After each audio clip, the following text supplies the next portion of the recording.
single moment froze time for billionaire tech mogul Alexander Hale.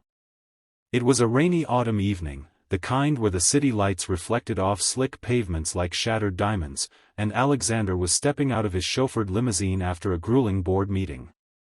His mind was a whirlwind of stock prices, mergers, and the hollow echo of his latest victory, a deal that added another zero to his already obscene fortune. But as he adjusted his tailored coat against the chill, his eyes caught something that shattered his world: a young girl, no more than 10 years old, huddled by a overflowing trash bin in a narrow alley.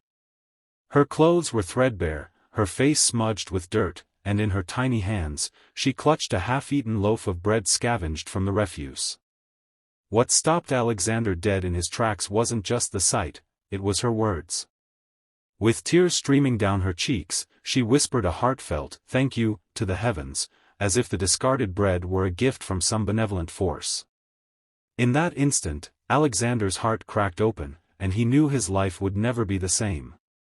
If this story touches your soul like it did mine, hit that like button right now and subscribe to the channel for more heartwarming tales that remind us of the power of kindness, because what happened next changed everything.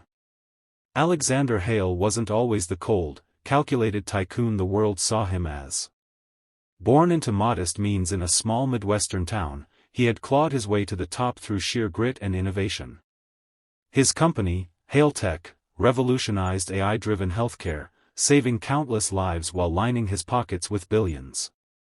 But success came at a cost.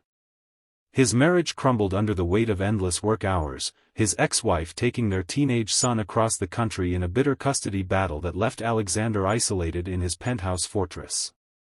Friends? They were business associates at best. Family? A distant memory. At 45, Alexander had everything money could buy: private jets, yachts, estates in the Hamptons, but nothing that filled the void in his soul. That rainy evening, as he watched the girl, whom he would later learn was named Lily, his mind flashed back to his own childhood. He remembered scavenging for food after his father abandoned the family, his mother working 3 jobs just to keep the lights on. The parallel hit him like a freight train. Why had he forgotten? How had he become so detached? Compelled by an unfamiliar surge of emotion, Alexander approached her cautiously, his polished shoes splashing through puddles.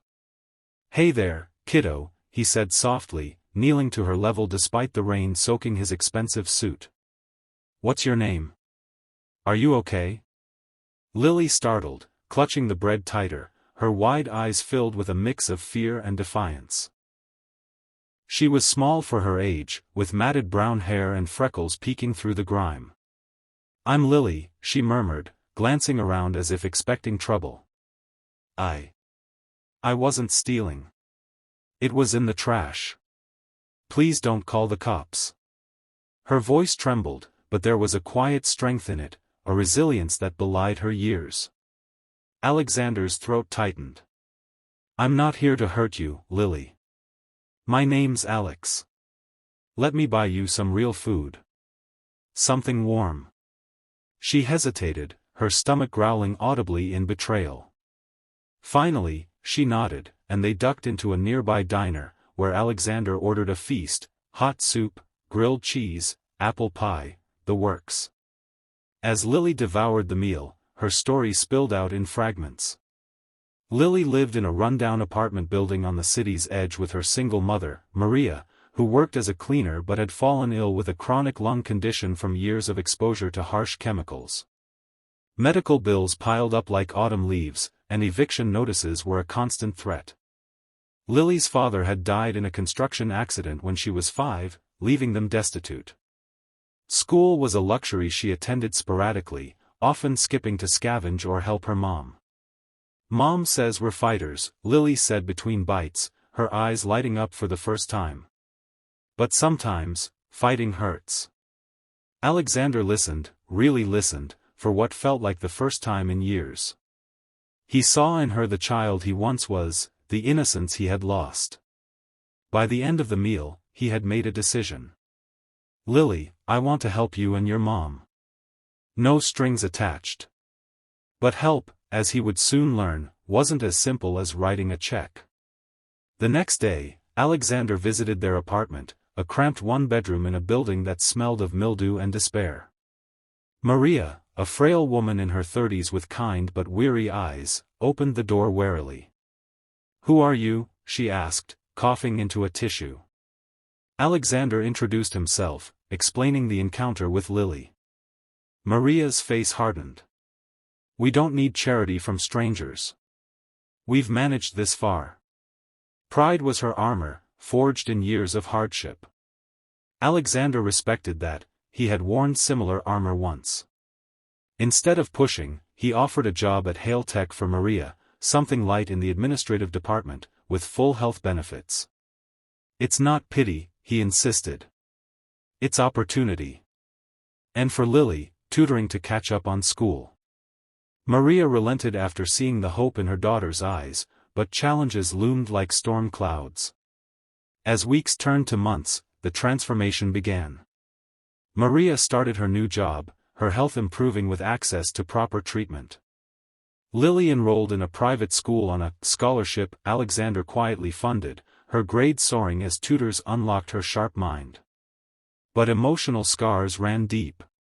Lily had trust issues, flinching at sudden movements, haunted by memories of hunger and instability. One night, during a tutoring session at Alexander's penthouse, she broke down. "Why are you doing this, Mr. Alex? People don't just help like this. What's the catch?" Alexander sat beside her, his own eyes misting. "Because I was you, Lily. Broke, scared, alone. And no one helped me back then. I built an empire to prove I didn't need anyone, but it left me empty. Helping you, it's helping me remember who I am." Their bond grew, father-daughter-like, with Alexander attending her school events, teaching her chess, and sharing stories of his rise. Yet, not everything was smooth. Alexander's board of directors grew suspicious of his distractions. Whispers in the office painted him as soft, questioning his focus. A rival company, sensing weakness, launched a hostile takeover bid, exploiting leaked information from a disgruntled employee. Alexander faced sleepless nights, juggling business crises with his new family. Maria, too, struggled with guilt, feeling like a burden. "I don't want to drag you down," she confessed one evening over dinner. Then came the biggest challenge, Lily's health scare. During a routine checkup, doctors discovered a heart murmur, a congenital issue exacerbated by years of malnutrition. Surgery was needed, expensive, risky. Alexander covered the costs without hesitation, but the wait was agonizing. As Lily lay in the hospital bed pre-op, she squeezed his hand. "If I don't make it, promise you'll take care of Mom." Tears streamed down Alexander's face. "You're making it, kiddo. We're fighters, remember?" The surgery was a success, but it was a turning point. In the recovery room, Alexander reflected on his life. He realized wealth meant nothing without connection.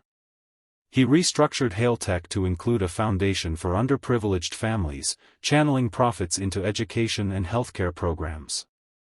Maria, fully recovered, became the foundation's director, her passion igniting change. Lily thrived, excelling in school and dreaming of becoming a doctor to help others like her mom. Alexander even reconciled with his son, inviting him to meet his new sister. The boy, now 18, saw the change in his father and forgave the past. Years passed, and the ripple effects were profound. The foundation helped thousands, turning lives around one family at a time. Alexander found love again, not in opulence, but in purpose. On Lily's 18th birthday, as they stood on the penthouse balcony overlooking the city, she turned to him. "You didn't just change my life, Dad, you changed yours too." Alexander smiled, hugging her tight. "Kindness isn't a transaction, Lily. It's a chain reaction." And so, dear viewers, remember, in a world that often feels cold and unforgiving, one act of compassion can spark a revolution. If this story moved you, smash that like button, subscribe for more inspiring narratives, and share it with someone who needs a reminder that change starts with us. What he did next didn't just change everything, it proved that true wealth is measured in hearts touched, not dollars earned.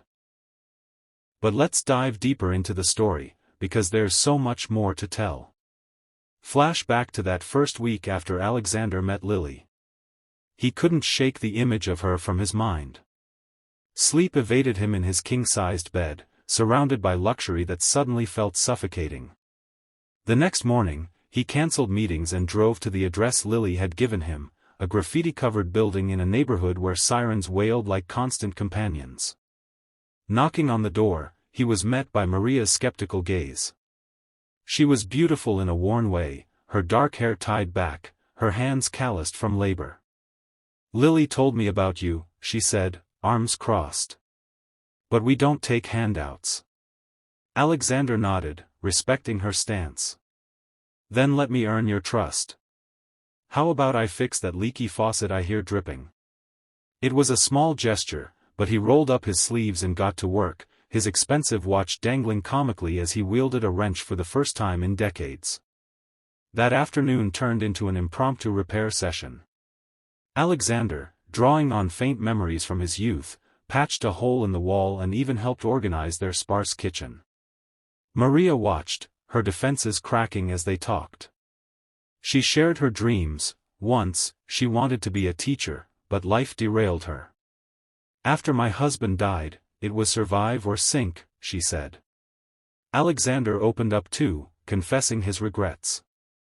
"I built walls around my heart to protect it, but now I'm trapped inside." By evening, Lily came home from a neighbor's, her face lighting up at the sight. "Mr. Alex fixed everything," she exclaimed. It was the start of weekly visits, where Alexander brought groceries disguised as extras from my fridge and helped with homework. As Maria started at Hale Tech, challenges arose.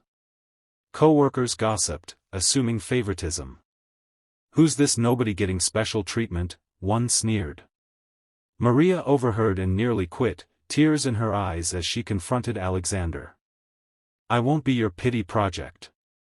He reassured her, "You're earning this. Your organizational skills are gold." To prove it, he assigned her a project revamping the company's filing system, which she aced, earning praise from the team. Slowly, respect grew. Lily's school transition was rocky too. Kids teased her for her second-hand clothes. "Trash girl," they whispered. Heartbroken, she confided in Alexander during a park outing. "I don't fit in." He took her shopping, not extravagantly, but for quality basics. More importantly, he taught her confidence. "Hold your head high, Lily. Your story is your strength." She joined the debate club, her voice growing stronger, turning bullies into friends. Then came the takeover threat. Alexander's rival, Victor Kane, a cutthroat competitor, leaked false rumors about Hale Tech's instability. Stocks plummeted. Alexander worked tirelessly, but stress mounted. One night, he collapsed at his desk, waking in the hospital with a minor heart episode, ironic, given Lily's condition. Maria and Lily visited, their concern melting his isolation. "We're family now," Maria said softly, holding his hand. It fueled his fight. He outmaneuvered Kane, exposing the leaks and securing the company. Post-surgery, Lily's recovery was a family affair. Alexander read her stories, Maria cooked nourishing meals, and they bonded over board games. The experience inspired the foundation. At its launch, Alexander spoke, "This is for every Lily out there." Media dubbed him the redeemed billionaire, but he shrugged it off. True change was in the letters from helped families.